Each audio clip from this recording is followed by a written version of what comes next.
माझ्या प्रिय मित्रांनो नमस्कार. व्हिडिओचं टायटल तर तुम्ही वाचलेलंच आहे. आम्ही पण करतो, तुम्ही पण करा. बसून करा की उभ्यानं करा. तर तुम्हाला हे मी ड्रिचिंगबद्दल सांगतो आहे, नाहीतर तुम्ही भलतं डोक्यात घ्याल. मित्रांनो, तुमच्या या व्हिडिओ चालू करण्याअगोदर मी तुम्हाला 1 मिनटं गुरुज्ञान देतो. ते तुम्ही शांतपणे ऐका. पूर्वी आपण पारंपरिक पद्धतीनं शेती करायचो.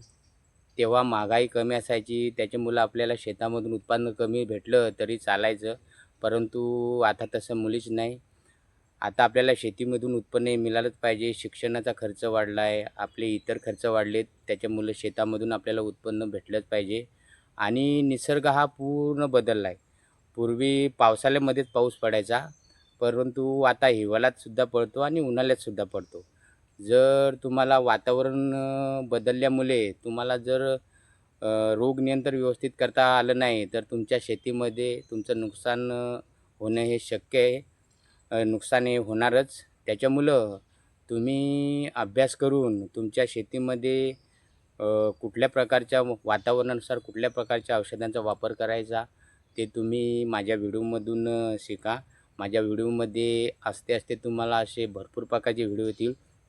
तर त्याच्यापासून तुम्ही वातावरण कितीही बदलला तरी पण त्या औषधांचा 100% रिझल्ट येणारी औषधं माझ्या व्हिडिओमध्ये तुम्हाला भेटत जातील. त्याच्यामुळं माझा व्हिडिओ तुम्ही पूर्ण बघायचे. तर या व्हिडिओमध्ये मी तुम्हाला रोग याच्याबद्दल ड्रिचिंग करण्यासाठी 2 औषधं सांगणार आहेत. ते औषध मार्केटमध्ये नाही भेटलं तर त्या औषधांचा वापर करा आणि तुमच्या पिकातून रोग हा 100% नियंत्रणात येतो आणि मी सुद्धा माझ्या पिकावर याचा वापर करतो. तर याच्यासाठी तुम्हाला मी एक औषध सांगतो. त्या औषधाचं नाव आहे एलिएट. हे तुम्ही डिस्प्लेवर बघू शकता. तर या एलिटचा वापर करण्यासाठी तुम्हाला तुमची रोपं ही कमीत कमी 30 ते 35 दिवसांची असली पाहिजेत. पाऊस कितीही पडला तरी चालेल. 30-35 दिवसांच्या पुढच्याच रोपांसाठी या औषधाचा वापर करा. तुम्ही हे बघू शकता. हे रोप आहे. तर या रोपाच्या इथे बुंध्यापाशी बुरशी हा रोग होतो. पाऊस अति पडल्यामुळं किंवा आपण पाणी देतो त्याच्यामुळं ओलाव्यामुळं इथं बुरशीचा रोग तयार होतो आणि याच्यामुळं इथं रोप हे मरायला लागते. पूर्ण साल त्याची खाली जाते.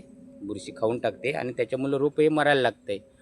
अशावेळी तुम्ही या एलिटचा वापर करण्यासाठी 30 ते 35 दिवसानंतर त्याचा वापर करा. या एलिटचा वापर करण्यासाठी तुम्हाला 15 लिटर पाण्यासाठी 40 ग्रॅम एलिएट पावडर घ्या.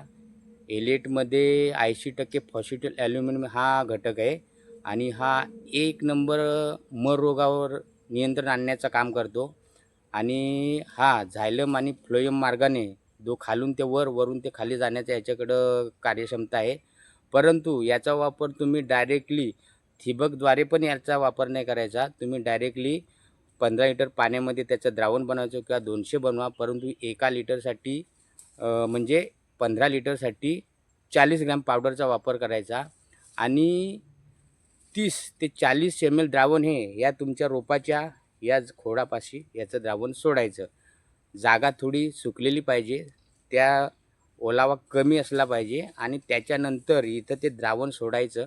त्याच्यानंतर 3 ते 4 दिवस तिथं पाणी द्यायचं नाही. कारण इथं झालेली जखम आहे ना, ही पूर्ण बरी झाली पाहिजे. ही बरी झाली का तेव्हाला 3ऱ्या त्या 4थ्या दिवशी तुम्हाला ही रोपं सुद्धा तुम्हाला स्वतः सांगून देतील की ती हसरी दिसतील तुम्हाला. इथे रोग कंट्रोल झाल्यामुळं ना, ही रोपं एकदम तेज तुम्हाला दिसतील. तेव्हा समजा का तुमचा हा रोग नियंत्रणात आला आहे. तर या औषधाचा वापर करण्यासाठी मी ही जी माहिती दिली आहे, ती ही पूर्ण तिथे त्याचा वापर करा. तुमचा रोग हा 100% नियंत्रण येईल. आणि तुम्हाला मार्केटमध्ये समजा एलिएट हे औषध भेटलंच नाही, तर तुम्हाला दुसरी 2 औषधांचं कॉम्बिनेशन करून तुम्हाला त्या ठिकाणी त्याच पद्धतीनं वापर करायचा आहे.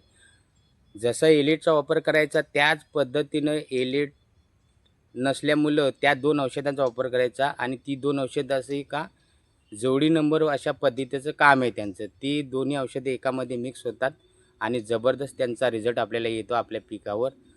तर तुम्ही डिस्प्लेवर बघा. रोको आहे. रोकोमध्ये थायोफिनेट मिथेल 70% हे केमिकल आहे आणि दुसरं तुम्ही ब्लू कॉपर आहे बघा. हे ब्लू कॉपर आहे, त्याच्यामध्ये 50% कॉपर ऑक्सिक्लोराईड हा घटक आहे.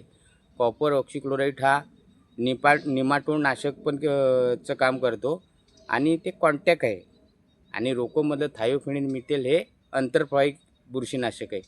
तर या 2 बुरशीनाशकांचा वापर करून तुम्ही तुमच्या पिकावर तुमचा मोररागा 100% नियंत्रणात आणू शकता. जसा इलिएट रिझल्ट एकटा इलिएट रिझल्ट देते, तसा ही 2 औषधं तसाच रिझल्ट देतात. जसं इलिएटची किंमत किलोची 3,000 पर्यंत जाईल, तर यांची दोन्यांची मिळून 3,000 पर्यंत जाईल. कारण हे ₹1600 रोको आहे आणि ब्लू कॉपर हे 1200-1300 पर्यंत. म्हणजे किंमत तेवढीच, परंतु हे 2 औषधांचं कॉम्बिनेशन बनवावं लागते आणि हे एकाच औषधाचं. तर या बघू शकता हे रोप आहे. तर या रोपावर 30 ग्रॅम रोको पावडर घ्यायचे आणि 30 ग्रॅम ब्लू कॉपर पावडर घ्यायची. 30-30 ग्रॅम दोन्ही मिळून घ्यायचे, 30-30 आणि 15 लिटर पाण्यामध्ये त्याचं द्रावण बनवायचं आहे. 15 लिटर पाण्यामध्ये द्रावण बनवल्यानंतर जागा थोडी सुकलेली पाहिजे, कारण इथे झालेली जखम ही बरी करायची आहे, तर इथं ओलावा कमी पाहिजे. ओलावामुळे ती जखम सुकणारच नाही, त्याच्यामुळे जखम ही बरी नाही होणार. तर ओलावा हा कमी झाला पाहिजे. त्याच्यानंतर हे 30 ग्रॅम टाकून पावडर टाकून जे द्रावण बनवले तुम्ही, त्याचं 30 ते 40 ml द्रावण हे तुम्ही या इथे बुंध्यावर त्याच्या टाका आणि त्याच्यानंतर 3-4 दिवसापर्यंत तिथं पाणी नाही द्यायचं. पाणी न दिल्यामुळे तिथं अजून जागा सुकणार आणि सुकल्यामुळे तिथं बुरशी रोग हा तर मरून जाणार आणि त्या खोडाला झालेली जखम ही सुकल्यामुळे ती बरी होणार आणि त्याच्यामुळं तुमचा मोर रोग हा 100% नियंत्रणात येईल. तर या दोन्ही औषधांचा वापर तुम्ही तुमच्या पिकावर करा. जर तुम्हाला रोको आणि ब्लू कॉपर भेटलं नाही तर एलिएटचा वापर करा. दोन्ही एक नंबर ब्रँड औषध आहेत. आणि त्याच्यानंतर तुम्हाला करपा आणि येलो मोजेक हा रोग नियंत्रणात आणायचा आहे. या औषधाच्या ड्रिचिंग केल्यानंतर 4थ्या त्या 5व्या दिवशी त्या औषधाची फवारणी करायची. माझ्या डिस्क्रिप्शनमध्ये व्हिडिओमध्ये तो व्हिडिओ अवेलेबल आहे. करपा रोग नियंत्रण तुम्ही 100% कसं करू शकता. त्या नियंत्रणामध्ये तुम्हाला फुटवा आणि कली गळण्याची समस्या, फूल गळण्याची समस्या आणि येलो मोजेक आणि हिरवल या सर्व प्रकारून तुम्हाला एक नंबर रिझल्ट देणारं औषध आहे. ते त्या मी व्हिडिओमध्ये सांगितले. तो व्हिडिओ तुम्ही माझ्या डिस्क्रिप्शनमध्ये जाऊन पूर्ण बघा. याची फवारणी ड्रिचिंग झाल्यानंतर 4थ्या त्या 5व्या दिवशी त्याचा वापर करायचा आहे. तेव्हा तुम्हाला 100% रिझल्ट येणार. परंतु मोर रोग कंट्रोल केला तर करपा आणि येलो मोजेक हा कंट्रोल केलाच पाहिजे, कारण या औषधात तो कंट्रोल नाहीत.